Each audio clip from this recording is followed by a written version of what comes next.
Assalamualaikum warahmatullahi wabarakatuh. Alhamdulillah walhamdulillahi rabbil alamin, wassalatu wassalamu ala asyrafil anbiya'i wal mursalin wa ala alihi wa ashabihi wa man tabi'ahum bi ihsan ila yaumiddin, amma ba'd. Baiklah, di sini untuk materi pertama kita ilmu hadis. Ya, kita terlebih dahulu adalah mengenal buku tentang buku siswa hadis. Ya, buku yang kita gunakan sekarang itu kurikulum yang terbaru, yaitu kurikulum 2019. Ya, dan buku ini sudah Bapak share itu lewat WA grup ilmu hadis. Ya, silakan dilihat bukunya. Ya, ini cover dari buku siswa hadis yang berbahasa Indonesia. Ya, lanjut. Ya, pembahasan yang bab pertama itu adalah betapa agungnya kebesaran dan kekuasaan Allah Subhanahu wa ta'ala. Ya, di pembahasan yang pertama ini yang kita bahas ialah tentang kebesaran dan kekuasaan Allah Subhanahu wa ta'ala. Kebesaran Allah Subhanahu wa ta'ala, ya itu kita kenal, Allah itu akbar, Allah itu maha besar. Tidak ada yang lebih besar itu daripada Allah. Ya, Allah itu kekuasaan Allah. Ya, alhamdulillah rabbil alamin. Segala puji bagi Allah, Tuhan semesta alam, Tuhan yang menguasai alam semesta, yang menguasai dunia, yang menguasai langit, yang menguasai kehidupan dunia, yang menguasai kehidupan di akhirat. Semuanya dikuasai oleh Allah Subhanahu wa ta'ala. Ya, Malikin Nas, raja, ya rajanya manusia. Ya, tidak ada yang lebih berkuasa daripada Allah Subhanahu wa ta'ala. Ya, kita lihat di sini peta konsep. Ya, peta konsepnya di sini adalah betapa agungnya kebesaran dan kekuasaan Allah Subhanahu wa ta'ala. Yang di sini yang kita bahas adalah ilmu hadis, ya, hadis-hadis yang berkenaan dengan kebesaran dan kekuasaan Allah Subhanahu wa ta'ala. Ya, kita di sini mempelajari hadis. Ya, mempelajari hadis kebesaran Allah di berbagai macam kitab hadis yang kita bahas. Ada hadis yang diriwayatkan oleh Abu Daud, ya, dalam kitab Sunan Abu Daud. Ada juga kita mempelajari di sini hadis tentang kekuasaan Allah yang diriwayatkan di Muslim, yang terdapat pada kitab Sahih Muslim. Kemudian kita juga melihat hadis itu di dalam kitab Sunan Abu Daud, hadis-hadis tentang kebesaran dan kekuasaan Allah. Nah, jadi kita di sini membahas hadis itu secara tematik dalam artian kita membahas judul kebesaran dan kekuasaan Allah, kemudian kita mencari hadis-hadis sahih berkenaan dengan kebesaran dan kekuasaan Allah di berbagai macam kitab hadis. Ya, di antaranya di sini ada di kitab Sunan Abu Daud, ada di kitab Sahih Muslim, ada di kitab Sunan Abu Daud, dan juga di kitab-kitab yang lainnya yang membahas hadis-hadis Nabi yang membahas tentang kebesaran dan kekuasaan Allah. Ya, karena kita perdana mungkin kita tidak paham apa itu hadis. Hadis itu adalah segala sesuatu yang berasal dari Nabi. Ya, segala sesuatu yang disandarkan kepada Nabi, baik itu perkataan Nabi, apapun yang dikatakan Nabi itu namanya hadis, atau atau pekerjaan Nabi, apapun yang dikerjakan Nabi itu dinamakan hadis, ya. Dan apapun ketetapan Nabi itu dinamakan hadis. Dan juga di sini yang termasuk hadis di dalam pembelajaran tentang ilmu hadis ini, ya, untuk apa kita mengetahui atau di sini kita ya mengetahui dan perlu nilai, ada nilai atau i'tibar atau pelajaran yang dapat kita ambil dari hadis Nabi yang kita pelajari, ya, nilai atau perilaku mulia, ya, karena perkataan, perbuatan atau ketetapan Nabi itu ada nilai-nilai positif, akhlakul karimah yang wajib kita ikuti, ya, dan punya potensi baik bagi kehidupan kita di dalam kehidupan sehari-hari, yaitu di dalam memahami hadis kita bisa menjadi pribadi yang bertakwa, kemudian pribadi yang bertawakal kepada Allah. Dengan mempelajari hadis tentang kebesaran dan kekuasaan Allah, ya, kita akan menjadi pribadi yang senantiasa bertawakal kepada Allah.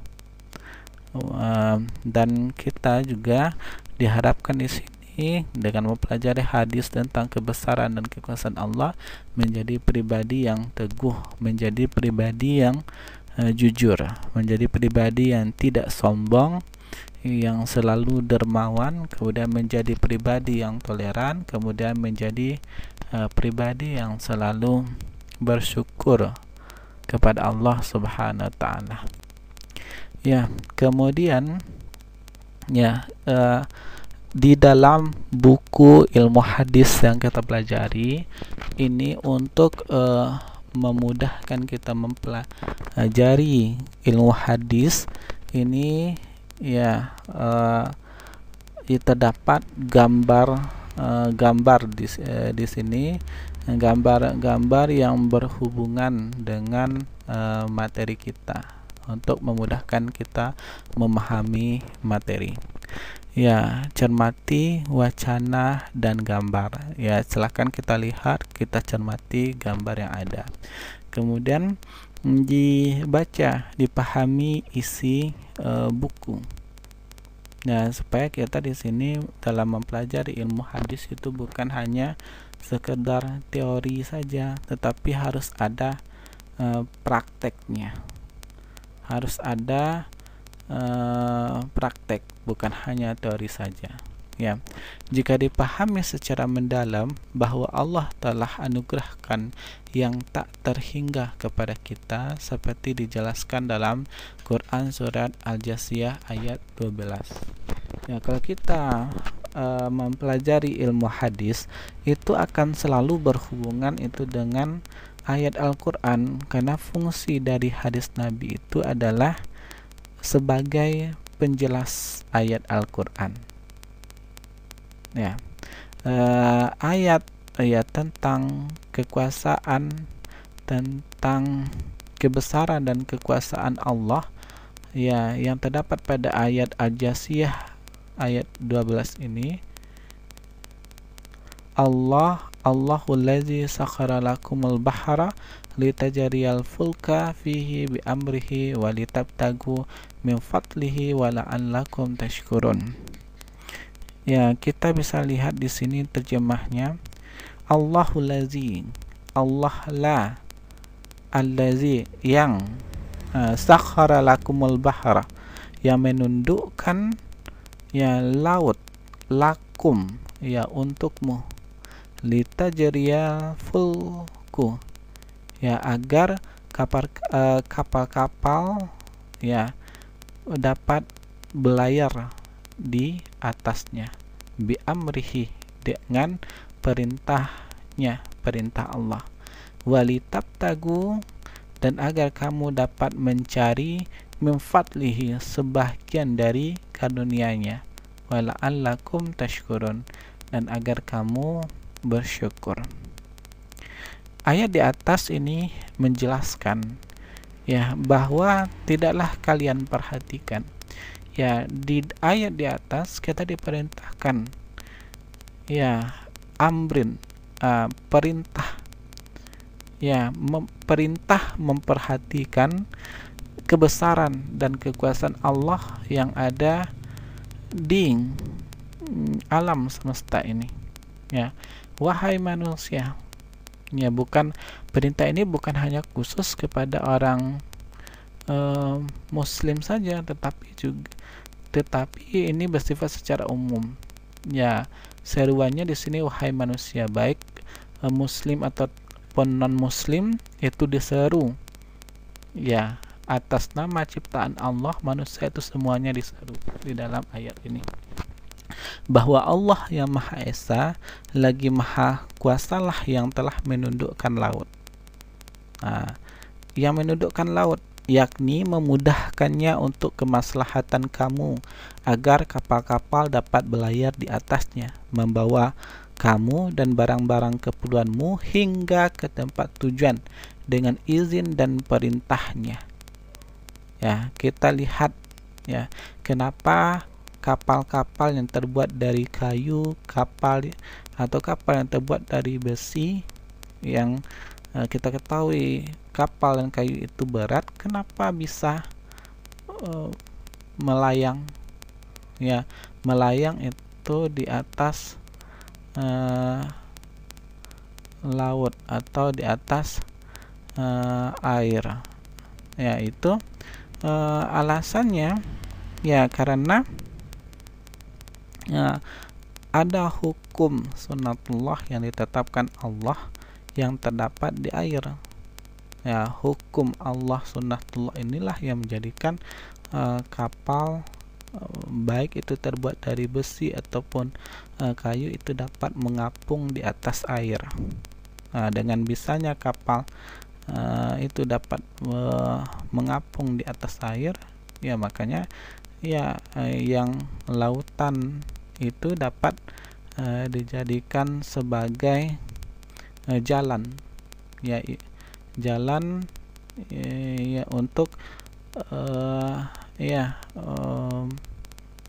untuk jalan untuk menghubungkan antara satu pulau dengan pulau lain, antara satu negara dengan negara lain, yaitu saling terhubung, terkoneksi antara satu wilayah dengan wilayah yang lainnya, tidak dibatasi oleh air atau laut ya, yang membawa kamu dan barang-barang keperluanmu ya, seperti kapal. Di atas kapal itu atau juga kita lihat ada kapal feri umpamanya ya, itu ada mobil yang bisa dibawa. Kemudian kita ketahui ada kapal pesiar ya. Di atas kapal itu yang dibawa itu bukan hanya ya, bahkan rumah bisa ada di atas kapal, seperti kapal pesiar. Berbagai macam barang keperluan kita bisa diangkut ya dari satu tempat ke tempat yang lain. Yang intinya itu memudahkan pekerjaan manusia. Kenapa bisa mudah? Karena sudah ditetapkan, ditentukan oleh Allah Subhanahu wa taala. Ya, kemudian di laut itu juga kita bisa menyembuhkan hasil laut seperti ikan dan hasil lautnya lainnya, yang mana ini bermanfaat bagi kehidupan manusia. Dan juga agar kamu bersyukur atas nikmat-nikmat Allah yang telah dianugerahkannya. Ya, ujung dari ayat ini wala'allakum tashkurun, agar kamu itu bersyukur.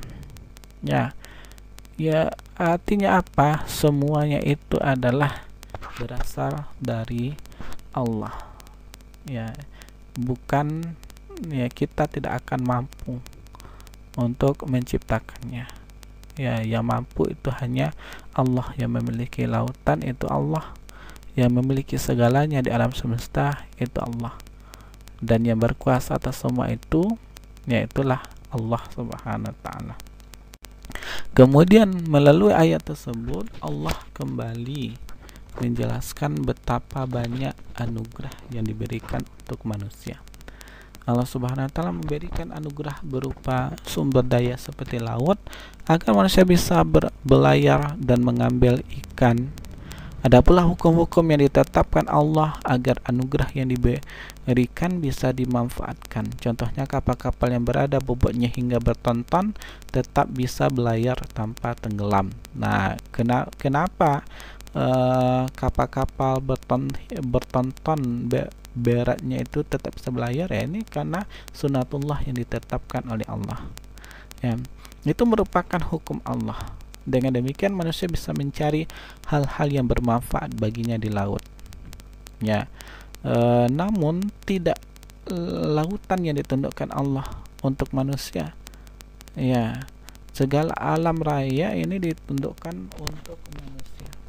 Manusia bisa memanfaatkan sinar matahari, angin dan sebagainya. Allah memberikan anugerah tersebut bukan tanpa tujuan. Manusia harus bersyukur atas anugerah tersebut. Bersyukur dalam hal ini bisa diartikan dengan menggunakan nikmat Allah sesuai yang diberikan. Menyia-nyiakan anugerah Allah tentu bukan perilaku yang bersyukur. Ya, itu yang dikatakan syukur. Kalau kita bersyukur ya itu ya bukan hanya ucapan ya yang bersyukur itu, tetapi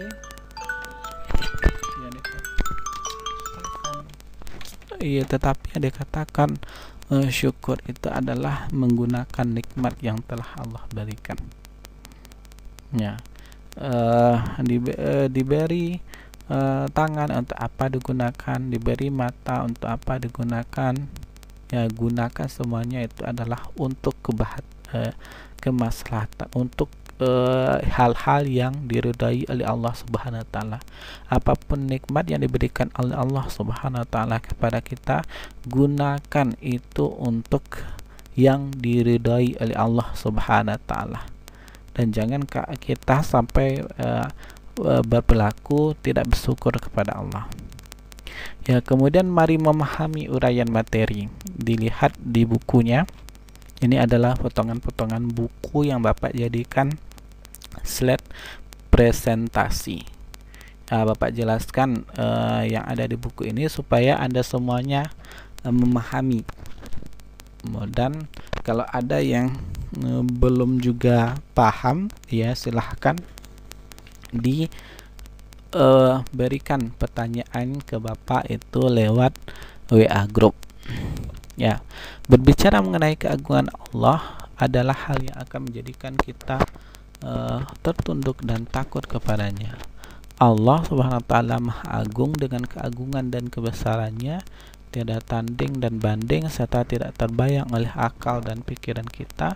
Semua yang ada di alam semesta adalah milik Allah dan di bawah pengaturannya. Keagungan dan kebesaran Allah Subhanahu wa taala disebutkan dalam banyak ayat Al-Qur'an maupun hadis Nabi sallallahu alaihi wasallam.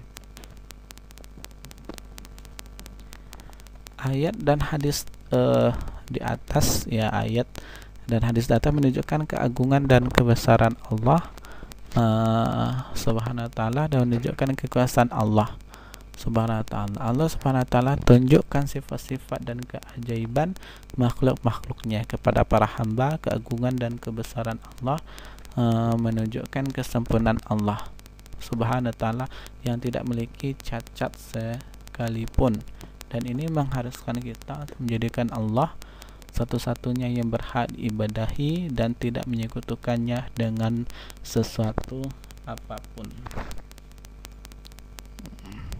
Seluruh makhluk Allah Subhanahu wa taala, baik itu di langit, bumi dan seluruh isinya adalah sangat kecil dibandingkan Allah Subhanahu wa taala. Ya, perintah untuk mengagungkan Allah Subhanahu wa taala dengan sebenar-benarnya, hal ini dengan beribadah kepadanya tanpa menyekutukannya dengan sesuatu pun, la syarikalah. Demikianlah pembahasan tentang dalil keagungan dan kebesaran Allah agar kita semakin mengenal Tuhan kita dan semakin giat beribadah kepadanya dan menjauhi segala macam kesyirikan. Ya, artinya dalam hal kita membahas tentang ilmu hadis ini tentang kebesaran dan keagungan Allah, ya, yang kesimpulan yang kita ambil, ya, ujungnya adalah kita selalu bersyukur kepada Allah. Ya, kalau kita berbuat kesyirikan atau menyekutukan Allah, ya berarti itu kita tidak bersyukur kepada Allah.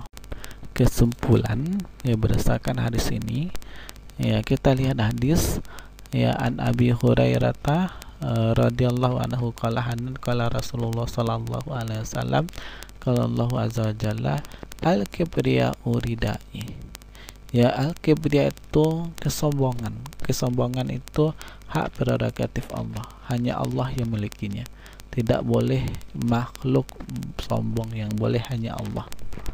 Ya, kenapa? Ya, karena Allah memiliki segalanya. Wajar Allah sombong, Allah yang punya. Kita sebagai makhluk, kita sebagai manusia tidak boleh sombong. Kenapa? Ya, bukan kita tidak memiliki semuanya. Kita hanya, ya, mendapat titipan oleh Allah menggunakan benda-benda, menggunakan barang-barang yang semuanya itu adalah milik Allah. Maka kita tidak boleh sombong, semuanya itu dari Allah. Rezeki yang kita peroleh setiap hari semuanya berasal dari Allah. Ya, al-kibriya'u ridai. Ridai, ya, itu kan selendangku. Makna yang sebenarnya itu menunjukkan sifat bagi Allah. Ya, kita tidak boleh mengatakan selendangku di sini maksudnya seperti selendang yang kita pakai, itu tidak boleh. Termasuk izari di sini, sarungku, itu adalah, ya, yang harus kita pahami, ini adalah sifat bagi Allah, ya, untuk menunjukkan kebesaran dan kekuasaan bagi Allah. Ya, barang siapa yang menentangku, ya, dalam menentangku seperti apa contohnya? Dicontohkan dalam hadis, ya, berbuat sombong, ya, fazaqtu finnar, mengambil dua sifat Allah itu, yaitu sifat kesombongan, keagungan, kemudian sifat kebesaran. Ketika kita tidak boleh mengambil sifat itu, tidak, ya, kita tidak boleh sombong. Kalau seandainya kita sombong, fazaqtu finnar, diancam oleh Allah akan masuk ke dalam. Ya, itu saja presentasi dari Bapak. Ya, kalau ada pertanyaan di WA grup itu silahkan ditanyakan, dan tugas kita adalah mencatat materi yang Bapak jelaskan itu pada hari ini. Wabillahi taufiq wal hidayah. Wassalamualaikum warahmatullahi wabarakatuh. Menyampaikan Pak ingin, ya, Bapak di sini